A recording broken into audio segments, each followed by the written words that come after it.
잃어버린 여행 가방은 박완서 작가의 기행 산문집입니다. 책의 제목만 보면 여행에서 생긴 재밌는 에피소드를 묶어서 그렇게 된 가벼운 기행 산문집일 것 같은데요. 책의 내용은 가볍지가 않습니다. 처음엔 다소 가볍게 시작하긴 하는데 점점 무거워지고 중반부에 이르면은 막 한 발 한 발 떼기가 버거울 정도로 그렇게 무거워집니다. 여행에서 생긴 일 중심이라기보다는 작가의 생각이 중심인 그런 기행문입니다. 이 책 속에서 소개된 잃어버린 여행 가방이란 제목의 에피소드는 그냥 제목 그대로 여행 중에 잃어버린 여행 가방에 대한 이제 작가의 생각을 담고 있습니다. 더불어서 이제 잃어버린 여행 가방을 경매에 붙여서 사람들에게 파는 항공사에 대한 이야기도 이제 재밌거리로 첨가를 하고 있고요. 보통의 기행문이라면 아마 여행 가방을 잃어버려서 생긴 웃긴 일 혹은 황당한 일, 곤혹스러운 일을 주로 다루었을 것 같은데요. 박완서 작가는 이제 여행 가방 잃어버리는 사건 자체로 인해서 이렇게 당황하지는 않고 의외의 사건도 발생하지는 않습니다. 그냥 그 일을 통해서 진지한 생각을 하죠.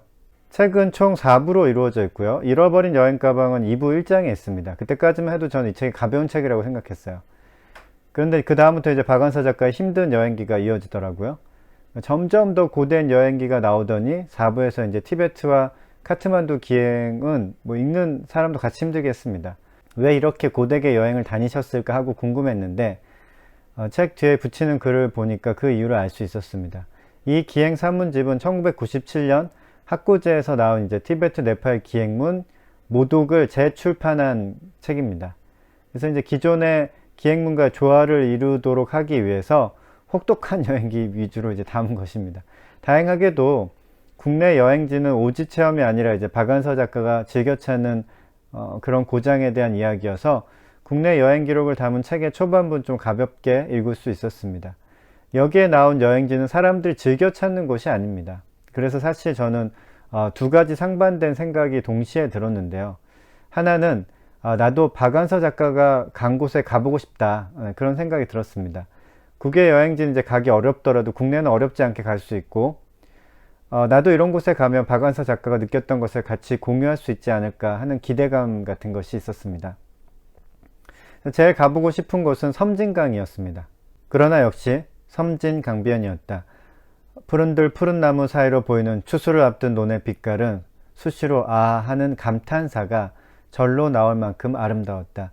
우리 민족이 가장 좋아하는 빛깔이 바로 저 빛깔이 아니었을까 싶게 그 빛깔은 단순한 신미안을 넘어 더할 나위 없이 깊은 평화와 만족감을 안겨주었다. 우리 길을 마냥 따라오는 코스모스 또한 가을 논을 바탕으로 하여 바라볼 수 있어서인지 그 자태가 그렇게 간드러질 수가 없었다. 섬진강이 무엇이 그렇게 특별하길래 박완서 작가는 역시라는 단어를 썼을까 좀 궁금했습니다. 이 책을 읽으면서 들었던 또 다른 생각은 박완서 작가가 간 곳은 나는 가지 말아야겠다 였습니다. 일단 여정이 일반적인 여행서와는 다르기에 매우 고된 여정이었고요. 그리고 작가의 내공이 워낙 깊어서 따라 해봤자 작가가 느끼고 생각한 것의 반의 반도 따라가기 어려울 것 같았습니다. 따라하기 힘든 또 다른 이유는 이 책에서 박완서 작가는 혼자 혹은 가족들과 함께하는 여행이 아니라 특별하고 유명한 지인들과 함께 여행을 하거든요. 마치 특수인물을 가지고 여행을 하는 것처럼 애써서 여행을 하고 많은 것을 느껴내고 생각을 합니다. 저는 이 책을 통해서 국내 여행지에 대한 박완서 작가의 애정을 느낄 수 있어서 좋았습니다. 전 세계 이곳저곳을 다녀본 사람이 우리나라가 좋다고 하는 말을 사람들 어떻게 들을지 모르겠지만 저는 좀 완전 공감했거든요. 제가 우리나라 풍경을 이제 좋아하는 것은 우리나라가 우리나라여서 그런 것도 물론 있고요. 왜 그런지 모르겠지만 고속도로나 국도를 타고 이제 서울에서 남쪽으로 이제 내려가면서 풍경을 보고 있으면 안기고 싶다라는 생각이 들어요. 여기서 죽어서 묻히면 편안히 잠들 수 있겠구나 이런 생각도 좀 들고요. 이 나라의 자연처럼 아기자기하게 아름다운 자연은 지구상에 어디에도 없다. 신이 온갖 좋은 것을 다 모아다가 공들여 꾸민 정원 같다. 하나도 넘치게 준 게 없이 다만 조화롭게 주었을 뿐이다. 거기에 몸담고 사는 사이에 인성 또한 근면 절약하지 않고는 먹고 살기 힘들게 협동하고 배움에 힘쓰지 않으면 나라를 보존할 수 없도록 형성됐다. 이런 고상한 인품이야말로 어떤 풍요보다 은혜로운 자연의 혜택이다.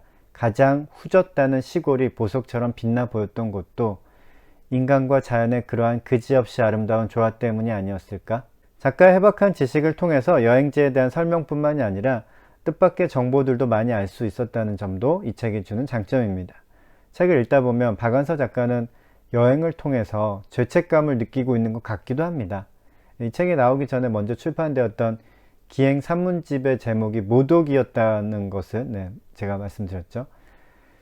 박완서 작가가 이제 티베트를 여행하면서 느낀 주된 감정이 모독이었다는 건데요. 여행하면서 그런 감정을 느낄 수 있다는 것, 생각해 볼 만한 일입니다. 그 여자가 한 짓은 적선도 보시도 나눔도 아니었다. 같은 인간에게는 그럴 수는 없는 일이었다. 그건 순전히 인간에 대한 모독이었다. 밖으로 나와보니 이 작은 도시 여기저기 뒹구는 게 화학연료의 마지막 쓰레기인 비닐 조각, 스티로폼 파편, 찌그러진 페트병 따위 생전 썩지 않는 것들이었다. 뚱뚱한 식당 주인을 나무랄 자격은 아무에게도 없었다. 우리의 관광 행위 자체가 이 순결한 완전 순환의 땅의 모독이었느니. 대부분의 사람들은 여행을 참 좋아합니다. 시간이 나면 여유가 되면 어디 멋진 곳으로 떠나고 싶어하는 사람들이 많습니다. 여행 자체를 나쁜 것으로 여기는 사람은 별로 없을 것 같은데요. 어쩌면 여행도 때로는 인간의 지나친 욕망의 발로일 수 있겠다는 생각이 듭니다. 여행이 때로는 모독이 될 수 있다는 박완서 작가의 말은 곱씹어 볼 만한 말입니다. 그래서 저는 아마 이 책을 읽고 나서 여행 가고 싶다는 충동을 느끼지 못했나 봅니다. 어딘가로 만약에 떠난다면 우리나라에 있는 푸근한 시골 마을 같은 곳으로 가서 직선이 아닌 곡선을 실컷 보고 움직이는 것이 아닌 정지해 있는 것들과 함께 머물러 있고 무채색이 아닌 편안한 천연색 속에서 향기가 있는 공기를 마음껏 들이켜는 것으로 충분하지 않을까, 그렇게 느꼈어요. 그렇다면 여행 가방을 잃어버릴 염려도 없겠죠. 박완서 작가는 이 여행 산문집을 이렇게 마치고 있습니다. 네팔에서 어쩌다 우리나라 사람을 만날 수 있다면 그는 걸으러 온 사람이다. 그게 그렇게 반가울 수가 없다. 타는 사람보다도, 나는 사람보다도, 뛰는 사람보다도, 달리는 사람보다도, 기는 사람보다도 걷는 사람이 난 제일 좋다. 저도 걷는 사람 좋아합니다. 걸을 때 좋은 점은 저는 멍 때릴 수 있다는 게 좋은 것 같아요. 아무 생각 없이 걸어도 걸을 때는 사고 날 위험이 별로 없죠. 물론 이제 복잡한 도시에서 아무 생각 없이 걸으면 안 되겠지만요. 편안하게 걸을 수 있는 곳에 다니는 것을 저는 좋아합니다. 걷는 게 좋은 점 또 하나는 중간에 멈출 수 있다는 겁니다.